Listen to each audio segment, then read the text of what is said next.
langkah para pelajar Stovia yang berhasil mendirikan organisasi Budi Utomo pada tahun 1908 yang pada akhirnya mempengaruhi pelajar-pelajar lain. Mereka mendirikan berbagai organisasi seperti Sekarukun, Trikorodharmo, Jong Sumatranenbon, Jong Batakbon, Jong Minahasa, dan Kaum Betawi. Organisasi tersebut bersifat etnik dan kedaerahan. Selain itu, berdiri pula organisasi pemuda yang bersifat keagamaan. Antara lain, Jong Islamiadenbon, Perkumpulan Pemuda Katolik, Muhammadiyah, Nahdlatul Ulama, dan lain sebagainya. Berbagai organisasi itu kemudian berusaha bergabung menjadi satu organisasi. Berdirinya organisasi-organisasi pemuda yang bersifat etnik dan kedaerahan itu memperlihatkan adanya kesadaran untuk bersatu walaupun masih terbatas pada daerah masing-masing. Lama-kelamaan, rasa kedaerahan mulai memudar dan digantikan oleh keinginan untuk membentuk persatuan yang bersifat nasional. Hal itu terjadi berkat adanya kontak-kontak pribadi antar pemuda yang berasal dari daerah yang berlainan tetapi belajar di lembaga pendidikan yang sama atau tinggal di pemondokan yang sama. Dari kontak-kontak pribadi itu, pada akhirnya timbul rasa saling pengertian. Pemuda dari daerah yang satu mulai memahami aspirasi pemuda dari daerah yang lain.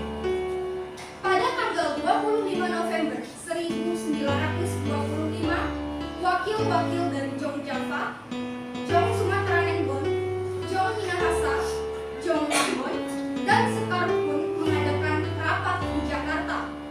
Mereka membentuk sebuah panitia yang bertugas menyiapkan kerapatan besar pemuda. Panitia ini diketuai oleh Muhammad Tabrani sebagai perwakilan dari Jong Java. Sedangkan anggota panitia adalah wakil-wakil dari berbagai organisasi.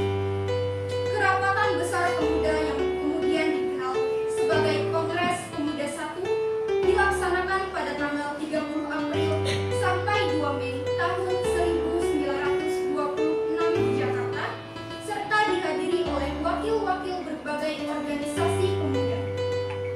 Kongres tersebut bertujuan untuk membentuk sebuah badan sentral dalam rangka memajukan paham persatuan dan kebangsaan serta mengutamakan hubungan di antara organisasi-organisasi pemuda kebangsaan.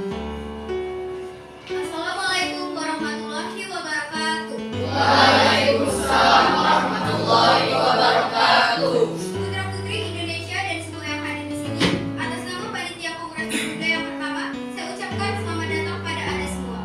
Sebagai pejuang-pejuang kemerdekaan tanah air bangsa kita dan sebagai pribadi yang memperlihatkan perhatiannya terhadap kemerdekaan tanah air Indonesia, Kongres ini adalah sebagai tonggak sejarah bagi para pemuda yang harus bersatu padu jika kita ingin mencapai tujuan diri kita bersama, yaitu sebuah kemerdekaan bagi bangsa Indonesia. Dengan ini, saya akhiri pidato dari saya. Saya Muhammad Tabrani dari Yogyakarta. Berterima kasih kepada hadirin semua serta anggota Kongres yang telah hadir. Semoga Kongres ini dapat memperjuangkan kemerdekaan bangsa Indonesia yang telah lama dijajah oleh Belanda, sehingga bangsa Indonesia dapat menjadi negara yang merdeka. Merdeka! Merdeka! Merdeka! Merdeka!